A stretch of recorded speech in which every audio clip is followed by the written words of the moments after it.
Hello and welcome to my channel, I Win to Lose Gaming. Changli came and so did the entire Wuwa community. It's time for an ultimate guide for Changli. Woohoo!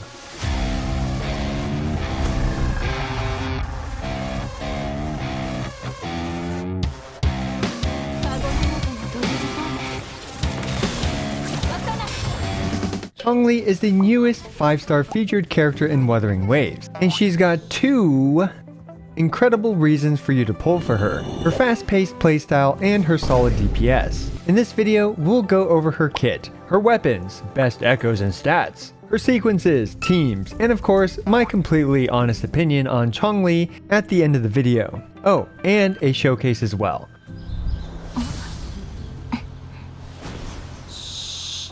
Changli's kit and combo game seems complex, but is actually quite manageable. And let's just say all the best things in life come in twos. Changli has two very important attacks, the ground smash attack and burb attack. While on the ground, Changli does a simple 4-hit combo with her basic attack string, with the 4th hit causing her to enter True Sight. True Sight. When you have True Sight, there will be a little indicator above her health bar, and while True Sight is active, Changli can do a me smash ground attack, or by pressing the jump button, she'll jump into the air to do the burb attack. Speaking of the burb attack, you'll generally want to follow it up with her mid-air plunge attack to get back to the ground.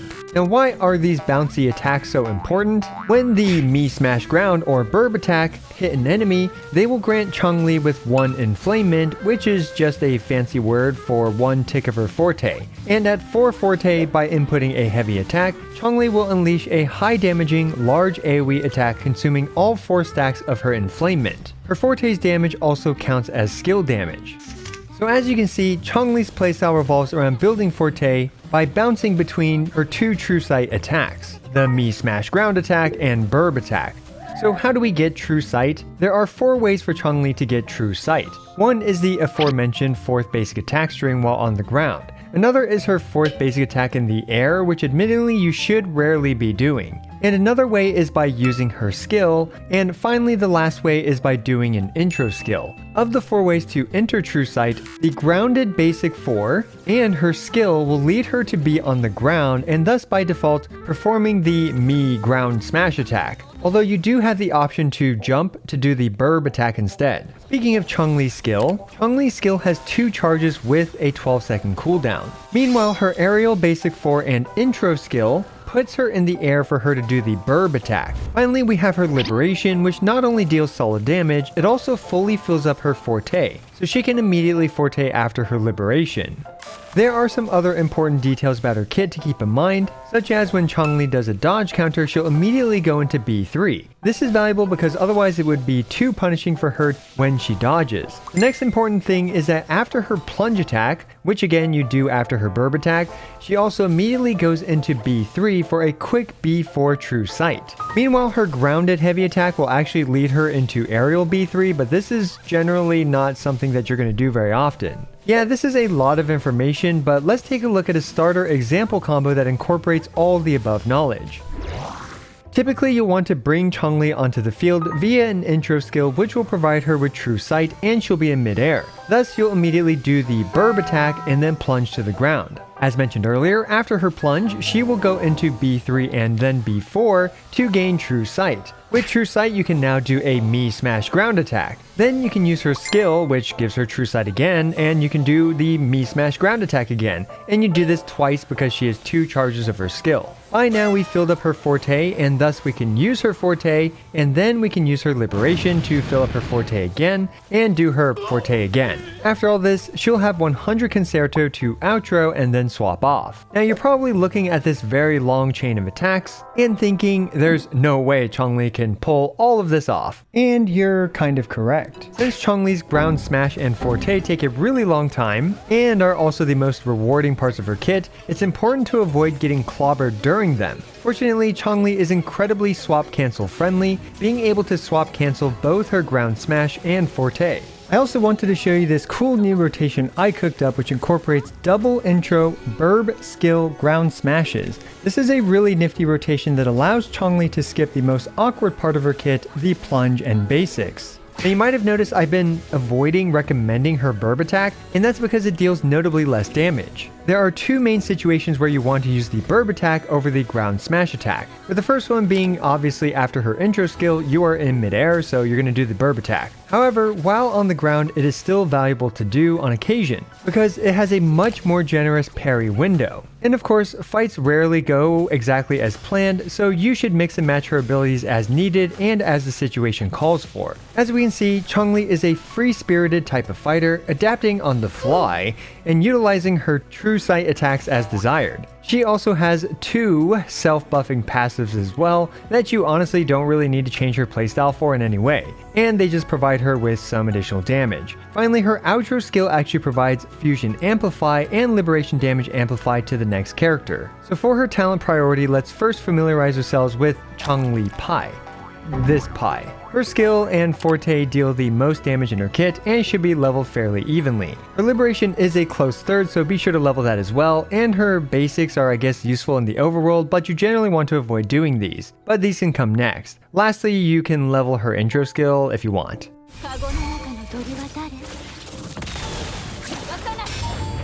Changli's weapons are pretty straightforward, with some unexpectedly goodish news for some of you.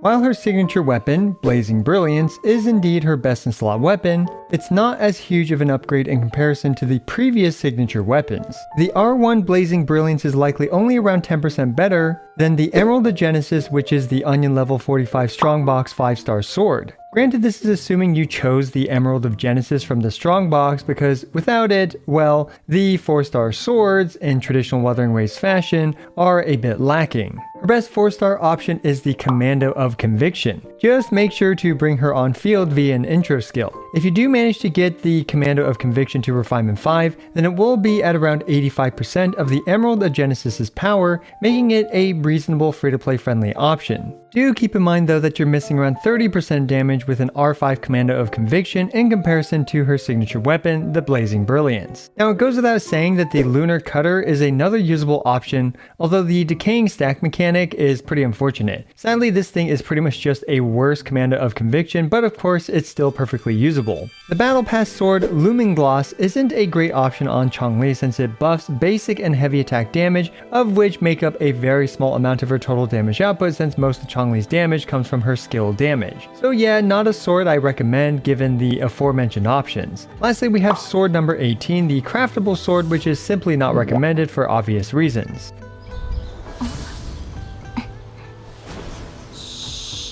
For her 5-piece Echo set, breaking news, the Fusion set is overall the best set for her. The Inferno Rider is a solid Echo, although it is quite slow but also deals a good amount of damage. Just make sure to swap cancel the third part. The usable option is the 5-piece Lingering Tunes. The Mech Abomination has incredible frame data and Changli takes a lot of field time. However, this means you cannot quick swap, and without her sequence 1, it'll be a bit rough for her to stay on field without getting interrupted a lot. But it's a usable option if you don't plan to do quick swaps with Changli. There's also the 4-piece Moonlit Clouds, which I'm certain some of you will ask about. Unfortunately, since Changli herself does great damage, I'm not the biggest fan of the Moonlit Clouds since that plummets her personal damage output to around 77% of the 5-piece Molten. For main stats, you can check out the weapon chart from earlier to see what main stat is recommended for each weapon, but it's generally crit rate for everything except for the Emerald of Genesis, where crit damage is generally better. For 3 cost Echoes, attack percent and fusion damage are both great, with 1 attack percent and fusion damage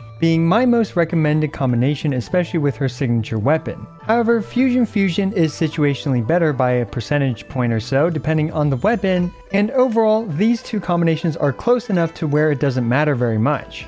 Speaking of substats, is the usual crit rate equals crit damage, which is greater than or equal to attack percent, greater than or equal to skill damage, greater than energy recharge. Speaking of energy recharge, it's always a moving target, but I think around 20 to 30% is likely going to be enough.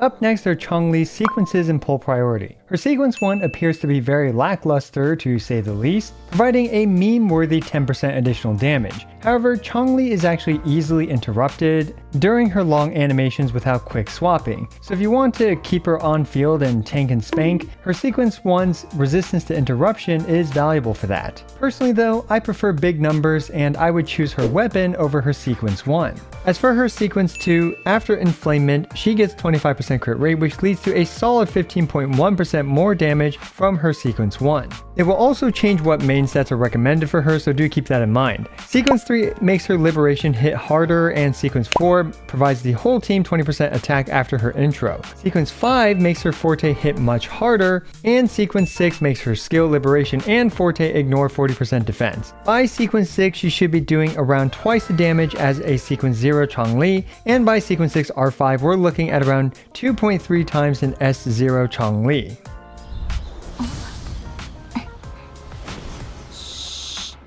Let's quickly talk about Changli's teams. Obviously, you want Changli herself, then generally a character that she can swap back and forth with, and finally, it's the usual support slot. Let's knock out the support slot first because it's pretty much like for everyone, Verena, Baizhi, and I guess Genshin. Of course, Verena is the best in slot support for pretty much every single character in the game right now, so yeah. In terms of the quick swapper slot, this is where it gets really interesting. Currently, Changli does not have an ideal teammate for this slot. Assuming Kuro Games is cooking up something for this slot, you can use any character that you can be productive while you quick swap. Currently, I believe the best option is going to be Yin Lin. However, other quick swap friendly characters like Havoc Rover, Encore, and even Chixia are all okay for this spot. In particular, Chixia and Encore are both fusion, so they can benefit from Changli's outro skill. So yeah, as we can see, the second slot is definitely one that can be improved upon in the future. Now, one character I was surprised by their performance was actually Sanhua, and she's my personal favorite character to put into this slot currently. Sanhua enables the double intro for Changli as well as being a great dispenser of the moonlight buffs. As such, when I was testing out a bunch of teams, this was my personal favorite team. But of course, I'm sure others will cook up even better rotations and clears than I did with my Sanhua variant. So yeah, as we can see, Changli is definitely missing that valuable third slot for her, but even so, I think her teams now still feel really good to play.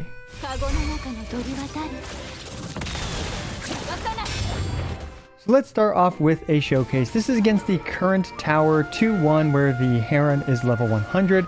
Heron is great because it is a wonderful punching bag for us to test a lot of stuff. And we can see here that I'm using the Sanhua team along with this double intro variation. And this is really nice because it lets me skip the super awkward plunge B3, B4, which I personally really don't like because those make her vulnerable as well as, whiff, and they just do very little damage as well. So the double intro actually allows her to bypass that weakness. Anyway, we're building up more outro skills with the other characters to repeat this, and you can see that I'm also swap canceling the ground smash attack and then back into another double intro into this in order to get her forte. And I think I actually messed up here. I'm not sure, but we did the forte and now we're going to go for her liberation. Sadly, the bird did fly away during that, but we got a couple nice crits. Look at that, 155k, 77k, both as sequence 0 R1. So she's already hitting pretty hard, all things considered. And you love to see it, but the issue there, yeah, see right there, I actually missed the bird attack. I timed my skill too early to cancel it. But yeah, we can see just how fluid the gameplay is and just how many opportunities she has to swap on and off the field. And this is why I really like Sanhua as well, as I mentioned earlier, because she is just able to provide those massive buffs. And this will actually allow you to just invest into one DPS character instead of needing to invest into two. And this is kind of the issue with Changli's outro skill, which provides fusion damage deepen as well as some liberation damage deepen as well. Now, the reason for this is because if you do want to use another fusion character like Encore or Chixia with Changli, that means that you're probably going to want to farm 2 entire fusion echo sets. And if you know anything about farming echoes in this game, it's pretty hard to get 1 good set, more or less 2 good sets. So yeah, that's definitely going to be an issue. And there are also obviously other issues with running a dual DPS setup. For example, let's say you want to quick swap a lot with Havoc Rover and you just have one of the Emerald swords, 5-star swords. Well, that means that one of the characters is going to be doing almost no damage unless you pull for Changli's signature weapon. However, you can solve all this by having a very low investment hybrid slash, I guess moonlight dispenser in the case of Sanhua. And this is really nice because you just consolidate all your investment into Changli, and you can use a very cheaply built Sanhua in the meantime until perhaps Kuro Games releases another better teammate or support or something for a character like Changli. Because let's be honest, right now I don't think any of the other characters in the game are actually a great teammate for Changli. Like, they are usable, but they are not perfect because they don't synergize perfectly with Changli's outro, or for example, Changli doesn't synergize perfectly with the other characters' outros. Regardless though, I think Changli feels really great to use right now. She is a lot of fun. I do think that most people that end up pulling for her won't regret it. Like, is she doing, record-breaking amounts of DPS or things like that? I don't think she is, but she deals enough damage to the point where I'm not going to hesitate on recommending her if you like what you see and if you like her playstyle and all that stuff. Frankly, I think she is a very, very smooth character to use. The way that she flows throughout her entire kit just feels really great. And yeah, hopefully you found this guide helpful. If I missed anything, do let me know down in the comments below. As always, I appreciate every single one of you. This is I Went to Lose, signing out.